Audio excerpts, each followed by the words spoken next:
जब एक इंसान हैवानियत का हद पार कर दे, एक ऐसा जानवर बन जाए जहाँ पर वो अपनी फैमिली तक को नहीं छोड़ेगा, उसकी एक ऐसी प्यास, उसकी एक ऐसी भूख सिर्फ और सिर्फ खून और मांस के लिए, एक ऐसा जानवर वो अपने अंदर कैद कर चल रहा है। क्या वो अपनी फैमिली को इस चीज़ से अपने आप को बचा पाएगा? क्या वो अपने आप को अनलीश और हन इंच नहीं कर पाएगा? क्या वो अपने आप को रोक पाएगा तब तक जब तक उसकी फैमिली सेफ नहीं रहती? तो जैसे आपको थंबनेल देख के पता लग गया होगा, मैं आज बात करने वाला हूँ वुल्फमैन की। देखिए, वुल्फमैन को रिलीज हुए 2025 में काफ़ी एक साल हो चुका है। इसके रॉटन टमाटोज और उस पर ना जाते हुए भी इसको काफ़ी कम बॉक्स ऑफिस कलेक्शन भी हुआ है। तो इसका मेन रीज़न क्या हो सकता है? खैर, इसका बड़े हाउस से भी, प्रोडक्शन हाउस से भी जुड़ा होना मुझे थोड़ा खटका भी कि मूवी है क्या। पर जब मैंने इसकी ताक झांक करी तो मुझे पता लगा 2014 में जो यूनिवर्सल ने अपने आप को एक इस्टेब्लिश करने के लिए, वहाँ पर जब उन्होंने एक सुपर हॉरर यूनिवर्स स्टार्ट किया था जिसमें the mummy, the invisible man थी। तो वो द मूवी जब रिलीज हुई, द ममी रिलीज हुई, उसके बाद फ्लॉप होने के बाद इनविजिबल मैन को भी थोड़ा बहुत कम रिस्पॉन्स मिला।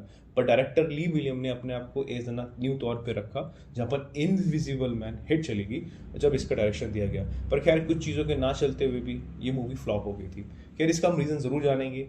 सबसे पहले बात करते हैं कि स्टोरी की शुरुआत में हमें एक बहुत छोटा सा मोनोलॉग दिखाया जाता है, जहाँ पर 1995 में बताया जाता है कि एक हैचर था, मतलब घूमने फिरने वाला आदमी, जो कि ओरिगन माउंटेन में खो जाता है। कई लोगों का मानना था, नेटिव अमेरिकन का, कि उसको मर चुका है, बुखार हो चुका है। बट कई लोगों ने इसको देखा भी है, जहाँ पर उस नेटिव अमेरिकन लोगों ने ये बोला है कि उसका चेहरा वुल्फ जैसा बनता था। शुरुआती तौर पे अगर मैं थोड़ा सा मोटा मोटा इसका एक स्पेसिफिक सिनॉप्सिस दे दूं तो आपको ये महसूस होगा कि हर एक फॉरेस्ट का एक वुल्फमैन होता है। एक ऐसा वुल्फमैन होता है जो कि अपने आप को जिंदा रखने के लिए ऑब्वियसली आदमियों पे भी और काफ़ी काफ़ी, अगर उसको भूख लगती है तो वो आदमियों पे भी और जानवरों पे दोनों पे अटैक करता है। पर वो अपनी चीज़ों को आगे पहुंचाता रहता है, जहाँ पर हर एक फॉरेस्ट का एक ही वुल्फमैन होगा। इस स्टोरी का बड़ा पॉइंट ऑफ व्यू ये भी था।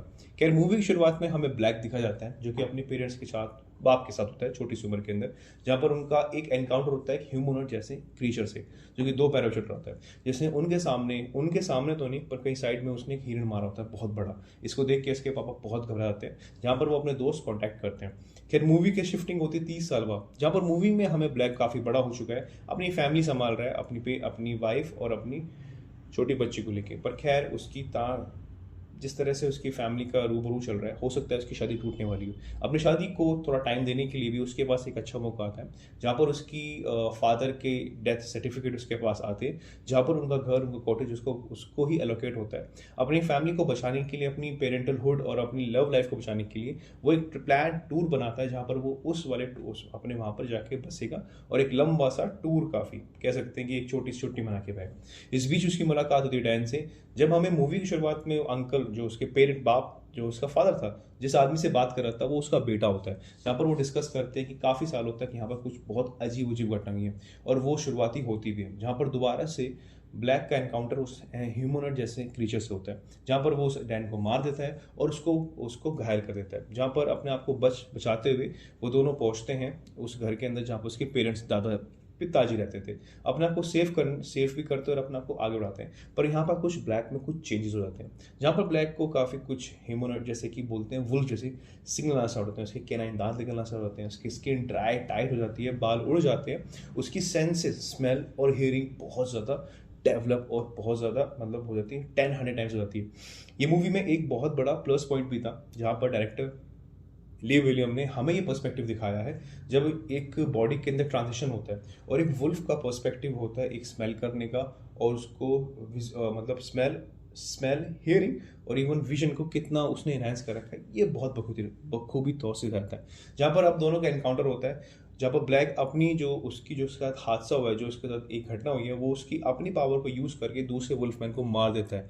बट अब दिक्कत है कि उसकी फैमिली को उससे कौन बचाएगा। जहाँ पर अपने आप को बचाते हुए उसकी वाइफ और जिंजर, उसकी बेटी, एक शेल्टर पे जाते हैं, जहाँ पर बंदूक के साथ उस पर अटैक भी कर देते हैं। खैर, उसकी बेटी एक इंसिस्ट करती है कि पापा ने बोला है कि जब भी कुछ चीज़ खराब उसको मार दिया जाए।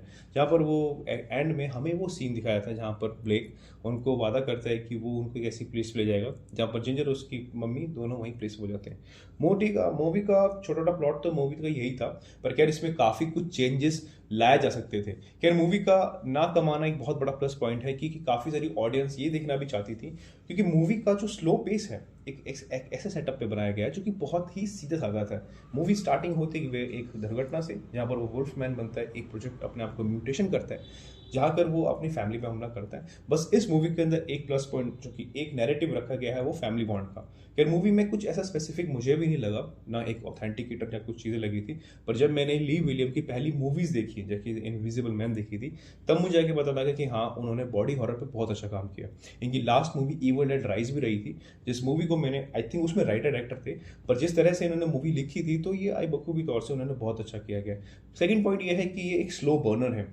जिन लोगों को मूवी आई थिंक किसी किसी को मूवी का टेस्ट बहुत अलग होता है, फास्ट पेस होता है, उनको ज़्यादातर फास्ट पेस मूवी पसंद आती है, बट जिन लोगों को स्लो बर्न मूवीज़ पसंद है उनको ये मूवी पसंद ज़रूर आएगी। खैर अगर मैं बात करूँ विजुअल की, सिनेमाटोग्राफी की, और जो वर्ल्ड बिल्डिंग्स जो बनाई गई है, जो उसमें विजुअल बनाए गए हैं, वो काफ़ी अच्छे लगे नीचे से लिखे हुए। एक बहुत ही ग्राउंडेड चीज़ें हमें सामने रखी जाती है। सेकेंड थर्ड पॉइंट इसकी बात करूँ एक्टिंग की, क्रिस्टोफर आई थिंक, जो मुझे नाम स्पेसिफिक नाम तो याद नहीं है, पर जो इनके जो आपके जो एक्टर हैं एबट, जिन्होंने बहुत बखूबी तौर से एक्टिंग अपलिफ्ट किया। मूवी में एक वही रोल प्ले था, 80 से 60%, 70 से 80% जो रोल है वो एक ट्रांजिशन हमें दिखाया गया मूवी के बीच में, जहाँ पर क्रिस्टोफर एबर्ट ने अपने आप को बहुत बखूबी तौर से रखा है कि वो कैसे एक आदमी से एक अपने आप को स्पेसिफिकली वर्ल्ड फूड बनाते हैं। खैर ये मूवी का प्लस पॉइंट हो गया। नेगेटिव के बारे में बात करें तो इतने जंप स्कैरी सीन मुझे महसूस नहीं हुए थे। खैर मूवी बहुत ज़्यादा सिंपल गई है अपने पॉइंट ऑफ व्यू से, जहाँ पर उन्होंने एंड में बॉन्ड ज़रूर दिखाया फैमिली का, बट स्टार्टिंग में जो 30 साल का जो उन्होंने गैप दिखाया, हमें ये भी नहीं बताया गया था कि उनके आपस में फादर और उसका क्या रीज़न था, मतलब फादर और बेटे ब्लैक में क्या अपनी अनबन थी। नहीं मिलनी, हमें ये दिखाया गया था कि जब क्रिस्टोफर जो आपका ब्लेक है, उसकी जो वाइफ थी उससे क्या रिलेशन है, और वो किस बात को लेके अपसेट हैं, और क्या उनकी मूवमेंट वाली। और इवनली मुझे जो जिंजर का जो उसके बेटे का एक रोल प्ले कर रही हूँ एक्ट्रेस ने, कभी मुझे थोड़ा डाउट भी लगा, क्योंकि इतनी मतलब एक कोल्ड आप कह सकते हैं कि जहाँ पर फैमिली में उसने खुद बोला है कि अपने मतलब पापा जी को मार दो ताकि ये कर्स बंद हो जाए यहाँ पर क्या ये अगर ये थोड़ा सा भी अगर उसमें पास्ट में जाते, जहाँ पर उनके कुछ अच्छे अच्छे मोमेंट्स दिखाते, हमें ये पता लगता कि इनका बॉन्ड किस किस इंसिडेंट्स पे या किस किस सॉरी किस किस मतलब एक सिनेरियो में इनका बॉन्ड काफ़ी अच्छा स्ट्रांग हुआ है। तो हमें जब वो सीन एक बन के आता तो हमें वो अच्छा लगता और हमें चीज़ें समझ में भी आती। पर यार मूवी का पर्सपेक्टिव था, मैं इसमें कुछ नहीं बोल सकता हूँ। खैर मूवी मुझे कैसी लगी, मुझे थोड़ी ऑसम तो नहीं, बट हाँ लिटिल बिट फर्स्ट ट्राई है, आप ट्राई ज़रूर कर सकते हैं। पर अगर आपको जानना है कि थलपति विजय कैसे एक न्यू सीएम बने, तो please just click on the next video. Thank you Shaba Kher, अगर आप इस वीडियो में आए हैं thank you so much. Please subscribe my channel, अगर आप थोड़ी देर रुके भी हैं तो प्लीज़ सब्सक्राइब करिए। अपने पेरेंट्स का ध्यान रखिए। शबा खेर, धन्यवाद, बाय बाय।